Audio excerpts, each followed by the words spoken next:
যে খবরের দিকে আমরা নজর রাখবো, হলদিয়া পেট্রোকেমিক্যালসের ন্যাপথার পাইপলাইনে বিধ্বংসী অগ্নিকাণ্ড এবং সেই আগুন বেশ কিছুটা এলাকা জুড়ে কিভাবে ছড়িয়ে পড়েছে দেখুন। বেশ কয়েকজনের আহত হওয়ার আশঙ্কাও রয়েছে। আগুন নিয়ন্ত্রণে আনতে দমকল বাহিনী কাজ করছে। এই মুহূর্তের পরিস্থিতি জানতে সরাসরি চলে যাব আমাদের প্রতিনিধি বিটন চক্রবর্তীর কাছে। বিটন, দেখো, তোমাকে জানিয়ে রাখি যে এই মুহূর্তে আমরা রয়েছি হলদিয়া চিরঞ্জিপুর এলাকায়। ক্যামেরা পার্সন মানুষকে দেখাতে বলবো, দূরে তুমি যেরকম ভাবে দেখতে পাচ্ছ আগুন, সেই আগুন কিন্তু লেগেছে হলদিয়া পেট্রোকেমিক্যালসে। যেটা প্রাথমিকভাবে জানা গেছে, হলদিয়া পেট্রোকেমিক্যালসে যে ন্যাপথার যে পাইপলাইন রয়েছে সেখানেই কিন্তু এরকম ভাবে বিধ্বংসী আগুন লাগে আজকে ভোরবেলাতে। এবং জেলা প্রশাসন সূত্রে আমরা যেটা জানতে পেরেছি, অন্তত 12টি ইঞ্জিনে এই মুহূর্তে সেখানে কিন্তু আগুন নেভানোর কাজ করছে। দমকলের, রাজ্য দমকলের যেরকম ভাবে সেখানে ফায়ার ইঞ্জিন রয়েছে, অন্যান্য হলদিয়ার যে সমস্ত শিল্প সংস্থা রয়েছে সেই শিল্প সংস্থার ফায়ার ইঞ্জিনগুলোও কিন্তু একই রকম ভাবে সেই আগুন নেভানোর কাজ করছে। এবং এই যে রেল লাইনটা তোমাকে দেখাচ্ছি, ক্যামেরা পার্সন মানুষ দেখাচ্ছে, এই রেল লাইনটা কিন্তু হলদিয়া থেকে হাওড়া যাওয়া রেল লাইন। এবং সকাল 6টার সময় একটি লোকাল ট্রেন ছিল, সেই ট্রেনটিকেও কিন্তু আপাতত বন্ধ রাখা হয়েছে। কেননা তুমি দেখতে পাচ্ছ যে এই রেল লাইনের উপর থেকে কিন্তু যে সমস্ত বিপর্যয় মোকাবিলা দপ্তরের আধিকারিক সহ অন্যান্য যে সমস্ত সেফটি অফিসাররা রয়েছেন তারা আগুন নেভানোর কাজ করছে। এবং এই রেল লাইনে যে বিদ্যুতের যে সংযোগ, সেই সংযোগ কিন্তু ইতিমধ্যেই সেখানে বিচ্ছিন্ন করা হয়েছে। প্রচুর মানুষজন কিন্তু তারা এখানে এসে ভিড় করেছেন। কয়েকজনের সঙ্গে কথা বলে নেওয়ার চেষ্টা করবো। স্থানীয় বাসিন্দারা, আগুনটা ঠিক কখন লাগলো, কিভাবে লাগলো মনে করছে? আগুনটা প্রথম থেকে আমি বলি, 10টার সময় আমরা বুঝতে পারি যে এখানে একটা ন্যাপথা লিক করছে, রাত্রে 10টায়। তারপরে আমরা গ্যাস পেয়ে আমি হলদিয়া থানায় ফোন করি। হলদিয়া থানা থেকে ফোন করার পরে ওরা বলে রে এটা হলদিয়া থানা আন্ডারে নয়, এটা ভবন থানা আন্ডারে। তখন ওখান থেকে আবার হলদিয়া থানা থেকে থানায় আন্ডারে ফোন করে, ওরা ওখান থেকে আসে। আগুনটা কখন লাগলো? আগুন লাগলো ওই 4টা সাড়ে 4টার দিকে। কিভাবে লাগলো বলে মনে করছে? আর আগুনটা ন্যাপথা লাইন, যেহেতু ন্যাপথা হয়তো কোনো ওই পার্কিং হয়ে হোক, সেটা তো আমাদের পড্ডে ছিলাম নি, আমরা তো ওখানে ছিলাম, পড্ডে ছিলাম নি। আগুনটা যখন লাগে তখন আমরা ওখানে ছিলাম বাসার তাগিদে। ওখান থেকে একজন বলে আগুন লাগলো ওখান থেকে, তখন আমরা আবার ছুটে আসি দেখি যে এই এলাকাটা জ্বলে। কেউ কি আহত হয়েছে? হ্যাঁ, প্রায় 10 থেকে 15 জন আহত হয়েছে এবং হেভি ইনজোর হয়েছে।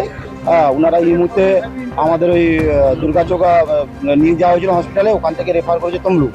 আবার শোনা যাচ্ছে ওখানে হবে না, কলকাতাতে রেফার করতে হবে। জেলা পুলিশ সূত্র থেকে আমরা যেরকম ভাবে জানতে পেরেছি যে এই অগ্নিকাণ্ডের ঘটনাতে এই সমস্ত এলাকাতে যারা ঝুঁকি করে রয়েছেন সেই সমস্ত এলাকাতে কিন্তু এরকম ভাবে আগুন সেখানে ছড়িয়ে পড়েছিল এবং কেউ বাইরে সেখানে বেরিয়েছিল। তার ফলে কিন্তু অন্তত 15 জন আহত হয়েছে জেলা পুলিশ সূত্রে আমরা এমনটাই জানতে পারছি। এবং তার মধ্যে কিন্তু 5 জনের অবস্থা আশঙ্কাজনক। তাদেরকে তমলুক জেলা হাসপাতাল অর্থাৎ তাম্রলিপ্ত মেডিকেল কলেজ হাসপাতালে সেখানে কিন্তু নিয়ে যাওয়া হচ্ছে এবং বাকি 10 জনই কিন্তু এই মুহূর্তে হলদিয়া মহকুমা হাসপাতালে চিকিৎসা চলছে। এবং তার মধ্যে যে 5 জনকে তাম্রলিপ্ত মেডিকেল কলেজ হাসপাতালে নিয়ে যাওয়া হয়েছে তাদের মধ্যে থেকে অন্তত 2 জনের অবস্থা আশঙ্কাজনক। তাদেরকে কলকাতাতে রেফার করার জন্য অন্তত জেলা প্রশাসনের তরফ থেকে এমন উদ্যোগ নেওয়া হয়েছে। এবং এই যে যেরকম ভাবে বিধ্বংসী অগ্নিকাণ্ড এবং স্থানীয় বাসিন্দারা যেরকম দাবি করছেন যে গতকাল রাত্রিবেলা তারা একটি ন্যাপথা যে লিক করেছে সেটাই কিন্তু এরকম ভাবে স্পষ্টভাবে তারা বাতাসে কটু গন্ধ থেকে বুঝিয়েছিলেন।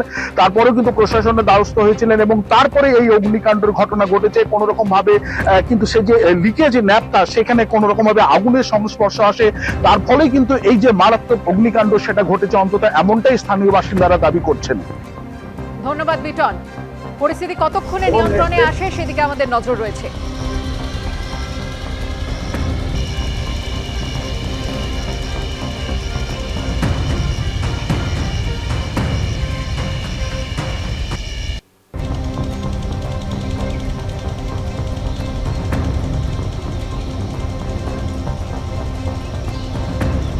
পেট্রোকেমিক্যালসে যে ন্যাপথা লাইন লিক করে অগ্নিসংযোগ ঘটে, গোটা এলাকা তখন জ্বলে গেছিল মাঝরাতে। ভোরের দিকে ফায়ার গাড়ি এবং পুলিশ এসে, দমকল এসে আগুনে অনেকে হসপিটালাইজ, অনেকে পুরো একদম শরীর পুরো গা ফা একদম জ্বলে গেছে মাঝরাতে। বুঝতে পারেনি তো আগুন পুরো একদম স্প্রেড করে একদম সারা রাত্রি এরকম তাণ্ডব চলছে। এই ন্যাপথা লাইনে ঘরে ঘরে আগুন জ্বলে গেছে। রাত্রি 12টা থেকে আমরা জানতে পারি এখানে মানে পাইপ লাইনে লিকেজ হয়ে এরকমই সব ছড়াচ্ছে গ্যাস। যখন জানানো হয় এরা বলছে জাহাজ যতক্ষণ না বন্ধ হয় ততক্ষণ বন্ধ করা যাবে না, আপনারা সাইড নিন। আমরা তবু সাইডে ছিল, হঠাৎ করে রাত্রিবেলা পুরো এলাকাটা আগুন ধরে গেছে। আমরা ঘরে ছিলাম, দৌড়ে যেরকম পাচ্ছি বাঁচছি, তবু 10-12 জন জ্বলে গেছে। চোখ রাখবো পরের খবরে। বিধানসভায় পাশ হয়েছে গুন্ডা দমন বিল। সোমবার এই বিল নিয়ে বলতে গিয়ে গুন্ডাদের কড়া হুঁশিয়ারি দেওয়ার পাশাপাশি তৃণমূলকে আক্রমণ করেন মুখ্যমন্ত্রী শুভেন্দু অধিকারী। অন্যদিকে কুণাল ঘোষ আবার এই বিলকে রাওলাট আইনের বর্তমান সংস্করণ বলে কটাক্ষ করেছেন। ভিটা মাটি ছাড়া করব, কোন দণ্ডাবাজের স্থায়ী নেই। ভদ্রলোক যারা আছে তাদের উপর প্রয়োগ হবে না। বদলেছে সরকার, বদলেছে অ্যাকশন। এবার গুন্ডামি করলে আর নিস্তার নেই। বিধানসভায় দাঁড়িয়ে প্রতিশ্রুতি দিলেন মুখ্যমন্ত্রী শুভেন্দু অধিকারী। শুনে রাখুন, যা হয়ে গেছে অতীত, আর কিছু করতে দেব না। যদি করে এই আইনের কঠিন এবং কঠোর প্রয়োগ হবে। আর যে যার পাস রেকর্ড খারাপ থাকবে, যে দলেরই হোক, যে নেতাই হোক, 1 বছর প্রিভেন্টিং অ্যারেস্ট থাকবে। বিক্ষোভ প্রতিবাদের নামে সরকারি বা ব্যক্তিগত সম্পত্তি নষ্টে এবার কড়া পদক্ষেপ। অভিযুক্তদেরই ঘুটি বাটি বেচে ক্ষতিপূরণ আদায় করবে সরকার। সোমবার বিধানসভায় গুন্ডা দমন বিল পাশ করাতে গিয়ে ছত্রে ছত্রে সেটাই পরিষ্কার বুঝিয়ে দিলেন মুখ্যমন্ত্রী শুভেন্দু অধিকারী। সুদ আদায় করব, 3 গুণ টাকা আদায় করব, ভিটা মাটি বেচে আদায় করব। শুধু জেল খাটাবো না, স্থাবর অস্থাবর সব প্রপার্টি অ্যাটাচমেন্ট করব, খুব দ্রুত অকশন করব, আদায় করব। আর সবচেয়ে আতঙ্কের জায়গাটা আপনাদের হয়েছে কোথায় জানেন? প্রিভেন্টিং অ্যারেস্ট, তাই তো? 1 বছর পর্যন্ত গুন্ডা দমন বা সমাজবিরোধী দমন তাকে পূর্ণ সমর্থন করে বিলের কয়েকটি ক্লজ, সাব ক্লজ এবং বিলটার সঙ্গে ব্রিটিশ আমলের রাওলাট আইনের যে একটা 2026-এর সংস্করণ পাওয়া যাচ্ছে, আপনি অ্যামেন্ডমেন্টটা মুভ করুন। গত 15 বছরের তৃণমূল জমানায় এ রাজ্যে বারবার অভিযোগ উঠেছে গুন্ডাদের প্রশ্রয় দেবার। থানায় গিয়ে গুন্ডা ছাড়িয়ে আনা, থানায় হামলা চালানো, কিছুই বাদ যায়নি। এই প্রেক্ষাপটে সোমবার শুভেন্দু অধিকারী বিধানসভায় কড়া হুঁশিয়ারি দেন। কালীঘাট থানায় পুলিশ টেবিলের নিচে ঢুকেছিল। আপনি ভেবেছেন ওইটা আমার দায়িত্ব? পুলিশ কর্মীদের নিরাপত্তা দেওয়া। সরকারি বেসরকারি যাই ভাঙুন, 1 ইঞ্চি এগোতে দেব না। একদম নিশ্চিন্ত থাকুন। দাঙ্গা, বেআইনি সমাবেশ, হিংসাত্মক বিক্ষোভ, আইন শৃঙ্খলা ভঙ্গের অন্যান্য ঘটনায় সরকারি ও বেসরকারি সম্পত্তি সুরক্ষা নিশ্চিত করা রাষ্ট্রের একটি গুরুত্বপূর্ণ দায়িত্ব। যেগুলো নিয়ে একটুখানি জটিলতা আছে, অল্প অল্প সময় কোনো ক্রমে ছুঁয়ে নিয়ে পাস করিয়ে দাও। কে হ্যাঁ বলবে? ওই তথাকথিত বালিশাটা যাকে বসিয়ে রাখা হবে। এই জন্যই তো মানে সরকার পক্ষটাও বিজেপির আর বিরোধী দলটাও বিজেপির বকলস্পরা। সোমবার বিধানসভায় ভোটাভুটিতে পাশ হয়ে যায় গুন্ডা দমন বিল। তারা অনুগ্রহ করে হ্যাঁ বলুন। কৃষ্ণেন্দু অধিকারী, আশাবুল হোসেন ও উজ্জ্বল মুখোপাধ্যায়ের রিপোর্ট, এবিপি আনন্দ। 2019 সালে সিএএ হিংসার প্রসঙ্গ টেনে মমতা বন্দ্যোপাধ্যায়ের বিরুদ্ধে সংখ্যালঘু তোষণের অভিযোগ তুললেন শুভেন্দু অধিকারী। সাঁতরাগাছিতে বাস পোড়ানোর প্রসঙ্গ টেনে তিনি বলেন, সেদিন তিনি ফোন করেছিলেন তৎকালীন মুখ্যমন্ত্রীকে। 2019 সিটিজেনশিপ অ্যামেন্ডমেন্ট অ্যাক্ট, সিএএ আইন লাগু, আইন কার্যকর, 1,21,000 পিটিশন, 19,000 নাগরিকত্বের সার্টিফিকেট। বলেন এ তো সিএএ নয়, এটা এনআরসি। নাগরিকত্ব কেড়ে নেওয়া হবে। এইটা দেখার পরে তৎকালীন মুখ্যমন্ত্রী তিনি বললেন, কে কে ছি ছি। তিনি প্রথম মিছিল করলেন। ওটা ভারতে কোথাও অশান্তি হয়নি। সিটির মোড় থেকে শ্যামবাজার 5 মাথার মোড়, অর্থাৎ আগুনটা লাগালেন ওই জ্বলল, শামসির রেল লাইন উপড়ালেন, ভরত যাওয়ার বসে আছে বেলডাঙ্গা,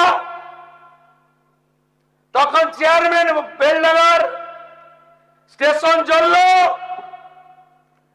500 হকারের দোকান পুড়ল, ঔরঙ্গাবাদে কালী মন্দির, নিমতিতাতে লাইন দিয়ে 68টা দোকান লুট পোড়ানো, রেজিনগরের স্টেশনে আগুন, নবান্ন থেকে একটু দূরে সাঁতরাগাছিতে 37টা বাস পুড়ল, 22টা সরকারি বাস। আমি পরিবহন মন্ত্রী, মন্ত্রগুপ্তির শপথ ছিল বলবো না, ফোন করলাম, সরকারি বাস জ্বলছে, বলছেন না কিছু করা যাবে না। আমি পুলিশকে বলেছি ওদের সঙ্গে কথা বলতে, যাতে রাস্তাটা পরিষ্কার হয়।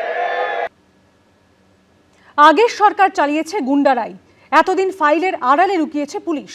গুন্ডা দমন বিল পেশ করে কড়া পদক্ষেপের হুঁশিয়ারি দিলেন মুখ্যমন্ত্রী। পার্সার কাছে পুলিশকে ঢিল মেরেছিলেন, রক্ত বেরিয়েছে। আপনি কি ভেবেছেন ধুলিয়ানে পুলিশ শাটারের তলায় ঢুকেছিল? ভেবেছেন এই পুলিশ মন্ত্রী সেই রকম? কালীঘাট থানায় পুলিশ টেবিলের নিচে ঢুকেছিল।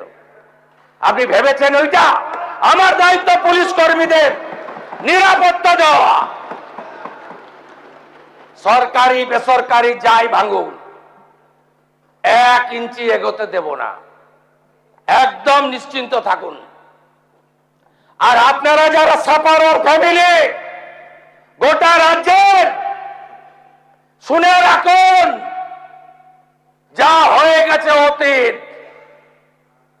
আর কিছু করতে দেব না। যদি করে এই আইনের কঠিন এবং কঠোর প্রয়োগ হবে। বিধানসভায় পাশ হয়ে গেল গুন্ডা দমন সংক্রান্ত 2টি বিল। আইন শৃঙ্খলার গুরুতর অবনতি থেকে হিংসাত্মক বিক্ষোভের আঁচ পেলে এবার ঘটনা ঘটার আগেই অভিযুক্তকে গ্রেপ্তার করতে পারবে পুলিশ। এছাড়া যে কোনো সরকারি এবং বেসরকারি সম্পত্তি নষ্টের ক্ষেত্রে গুন্ডাদের সম্পত্তি বাজেয়াপ্ত করা সংক্রান্ত সংস্থান রয়েছে আরেকটি বিলে। শুনে রাখুন, যা হয়ে গেছে অতীত, আর কিছু করতে দেব না। যদি করে এই আইনের কঠিন এবং কঠোর প্রয়োগ হবে। রাজ্যের সম্পত্তি ধ্বংস, দাঙ্গা এবং উগ্র ধ্বংসাত্মক আন্দোলনের সমাপ্তি ঘটাতে বিধানসভায় 2টি গুরুত্বপূর্ণ বিল পাশ করল নতুন সরকার। আর বিধানসভায় দাঁড়িয়ে এই আইনের প্রয়োজনীয়তা ব্যাখ্যা করলেন মুখ্যমন্ত্রী শুভেন্দু অধিকারী। এই বিল অনুযায়ী এবার থেকে আইন শৃঙ্খলার গুরুতর অবনতি থেকে হিংসাত্মক বিক্ষোভের আঁচ পেলে ঘটনা ঘটার আগেই অভিযুক্তকে গ্রেফতার করতে পারবে পুলিশ। এছাড়া যে কোনো সরকারি ও বেসরকারি সম্পত্তি নষ্টের ক্ষেত্রে এবার থেকে গুন্ডাদের সম্পত্তি বাজেয়াপ্তও করতে পারবে সরকার। এই আইনে, আগের আইনে অনেক ফাঁক ফোকর ছিল, বর্তমান আইনে ফাঁক ফোকর রাখা হলো না, এবং এই আইন কেবলমাত্র গুন্ডাদের ক্ষেত্রে প্রযোজ্য। এই বিল অনুযায়ী সমাজবিরোধী কার্যকলাপ বলতে জনগণের মধ্যে আতঙ্ক, বিপদ, ভয় বা নিরাপত্তাহীনতা সৃষ্টি করা, জনশৃঙ্খলা বা জনশান্তি বিঘ্নিত করা, অধিকার, বৈধ ব্যবসা, পেশা বা জীবিকার স্বাভাবিক চর্চায় বাধা সৃষ্টি, স্থাবর বা অস্থাবর সম্পত্তি থেকে বেআইনিভাবে উচ্ছেদ এবং সরকারি বা ব্যক্তিগত সম্পত্তির উল্লেখযোগ্য ক্ষতি করাকে বলা হয়েছে। সব সময় ভাবেন ধরে কিছুদিন রাখবে, লম্বা বিচার প্রক্রিয়া শেষ হতে হতে ভোট হয়ে যাবে, উইটনেস মরে যাবে, সব এদিক ওদিক করে দেব। এই তো ছিল এতদিনের প্র্যাকটিস। এই প্র্যাকটিস করতে দেব না, বিচার দেব। এটা আমাদের সংবিধান বিরোধী। আমি কোনো মানুষের বিরুদ্ধে দোষ প্রমাণ করতে পারবো না, কিন্তু তাকে আমি দীর্ঘদিন ধরে জেলে পচিয়ে মারবো। এর ফল ভয়ঙ্কর হবে। বিধানসভার ভেতরে এটাকে আমাদের আটকানোর মতো সংখ্যা আমাদের নেই, আমরা জানি, ছিল না, আমরা আটকাতে পারিনি, কিন্তু এটাকে চ্যালেঞ্জ করে যতদূর পর্যন্ত যাওয়ার দরকার সুপ্রিম কোর্ট পর্যন্ত আমরা যাব, এবং মানুষকেও এর বিরুদ্ধে মতামত নির্মাণের জন্য আমরা মানুষের দরবারেও যাব। কার্যত পুলিশকে খোলা ছুট দেওয়া হচ্ছে এবং সংবিধানের কিছুই মানা হবে না এবং কার্যত এটা পুলিশ স্টেটে রূপান্তরিত হবে। এর ভয়ঙ্কর কালা কানুন পশ্চিমবঙ্গে লাগু হতে যাচ্ছে। গুন্ডা বলতে প্রধানত বলা হয়েছে নিজে অথবা কোনো দল, গ্যাং বা সিন্ডিকেটের সদস্য বা নেতা হিসেবে নিয়মিতভাবে সমাজবিরোধী কার্যকলাপ করার চেষ্টা করেন, উস্কানি দেন, অর্থ যোগান বা সহায়তা করেন। এক্ষেত্রে রাজ্য সরকার যদি পুলিশ সুপারের নিচে নয় এমন পদমর্যাদার কোনো অফিসারের রিপোর্টের ভিত্তিতে সন্তুষ্ট হয় যে রাজ্যে কোনো গুন্ডাকে সমাজবিরোধী কার্যকলাপ থেকে বিরত রাখতে আটক করা প্রয়োজন, তাহলে সরকার ওই ব্যক্তিকে আটক করার নির্দেশ দিতে পারে। সর্বোচ্চ 1 বছর পর্যন্ত আটক হিসেবে রাখা যাবে। এই আইনের উদ্দেশ্য পূরণের জন্য রাজ্য সরকার এক বা একাধিক উপদেষ্টা বোর্ড গঠন করবে এবং তাদের আঞ্চলিক বা কার্যক্ষেত্র নির্ধারণ করতে পারবে। এই আইনের অধীনে আটকের আদেশ জারি হলে রাজ্য সরকার আটকের তারিখ থেকে 3 সপ্তাহের মধ্যে উপদেষ্টা বোর্ডের সামনে উপস্থাপন করবে। বোর্ড আটকের তারিখ থেকে 9 সপ্তাহের মধ্যে রাজ্য সরকারকে রিপোর্ট দেবে এবং আলাদা অনুচ্ছেদে জানাবে আটক রাখার যথেষ্ট কারণ আছে কিনা। যদি বোর্ড জানায় যে আটক রাখার যথেষ্ট কারণ আছে, তবে রাজ্য সরকার আটকের আদেশ বহাল রাখতে পারে। যদি বোর্ড জানায় যে আটক রাখার যথেষ্ট কারণ নেই, তাহলে রাজ্য সরকার আটকের আদেশ বাতিল করবে এবং ব্যক্তিকে অবিলম্বে মুক্তি দিতে হবে। এই ধারার কোনো কিছুই আটক ব্যক্তিকে স্বয়ংক্রিয়ভাবে আইনজীবীর মাধ্যমে উপস্থিত হওয়ার অধিকার দেয় না। সহজ ভাষায় এই অংশে বলা হয়েছে যে আটক ব্যক্তির মামলা পরে একটি বিচারপতি নেতৃত্বাধীন বোর্ড পর্যালোচনা করবে, কিন্তু সাধারণ নিয়মে সেখানে সরাসরি আইনজীবী নেওয়ার অধিকার সীমিত রাখা হয়েছে। পুরো একটা দিন 5-6 ঘন্টা আলোচনা দরকার ছিল।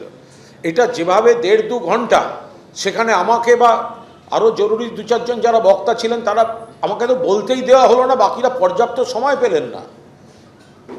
এবং এখানে এত রকম আছে মানুষকে বিপদে ফেলার। The West Bengal maintenance of public order সংশোধনী বিল অনুযায়ী বিক্ষোভ, দাঙ্গা, ভাঙচুর বা অগ্নিসংযোগের জেরে সরকারি বা ব্যক্তিগত সম্পত্তি নষ্ট করলে তার ক্ষতিপূরণ আদায় করতে পারবে সরকার। এর জন্য অভিযুক্তের স্থাবর বা অস্থাবর সম্পত্তি বাজেয়াপ্ত করা যেতে পারে। ক্লেমস কমিশনের কাছে আবেদন করে ক্ষতিপূরণ দাবি করতে পারবেন ক্ষতিগ্রস্তরা। এক্ষেত্রে ক্লেমস কমিশনকে দেওয়ানি আদালত হিসেবে গণ্য করা হবে। কমিশনের রায়কে চূড়ান্ত বলে গণ্য করার প্রস্তাব দেওয়া হয়েছে বিলে। অপরাধের পাশাপাশি উস্কানি দিলে বা অর্থ যোগান দিলে এবং সংগঠক ও অভিযুক্তের আশ্রয়দাতাকেও অভিযুক্ত হিসেবে গণ্য করা হবে। উজ্জ্বল মুখোপাধ্যায় ও কৃষ্ণেন্দু অধিকারী রিপোর্ট, এবিপি আনন্দ। এবিপি আনন্দ, এগিয়ে থাকে, এগিয়ে রাখে।